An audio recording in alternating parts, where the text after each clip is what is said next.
Knee replacement से बचने के लिए 5 tips.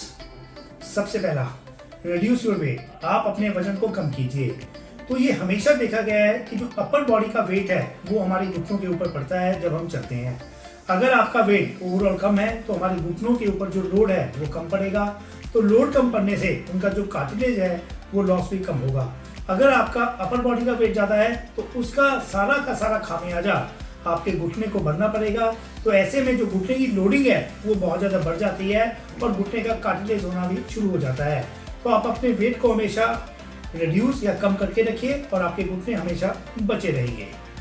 Number 2, strengthen your knee muscles. घुटने और थाई में हमारे क्वाड्रिसेप्स और हैमस्ट्रिंग मसल्स होते हैं। मैं हमेशा अपने पेशेंट्स को बोलता हूं कि घुटना एक जोड़ है लेकिन उसको चलाने वाली मांसपेशियां हैं।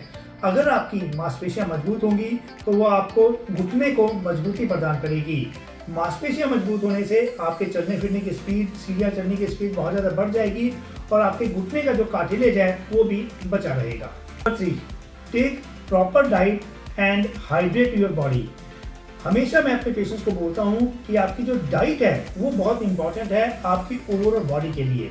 इसके साथ साथ पानी का पीना भी नियमित रूप से वो भी बहुत इंपॉर्टेंट है।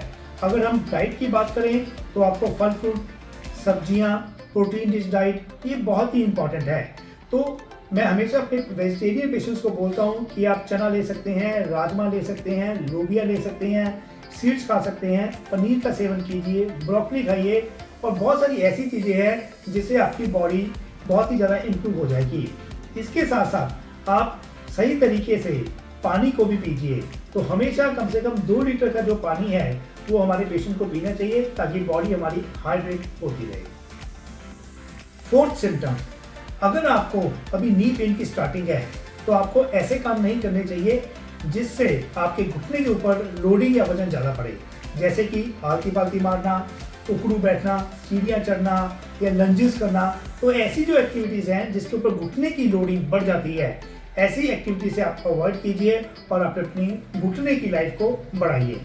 5वां और आखिरी, अगर आपका अर्ली ऑस्टियोआर्थराइटिस है कि आपके घुटने में अभी चेंजेस शुरू हुए हैं, कार्टिलेज होना शुरू हुआ है, तो नी रिप्लेसमेंट के अलावा नी प्रिजर्वेशन सर्जरी, जिसको हम हाइड्रोटोमी बोलते हैं, या नी अलाइनमेंट सर्जरी है, उसके बारे में अपने डॉक्टर से पूछिए और अच्छे से सलाह कीजिए। बहुत सारी ऐसी सर्जरीज भी हैं जो नी रिप्लेसमेंट को बचाने में आपको हेल्प करती हैं और आपकी घुटने की लाइफ को बढ़ाती हैं। Thank you.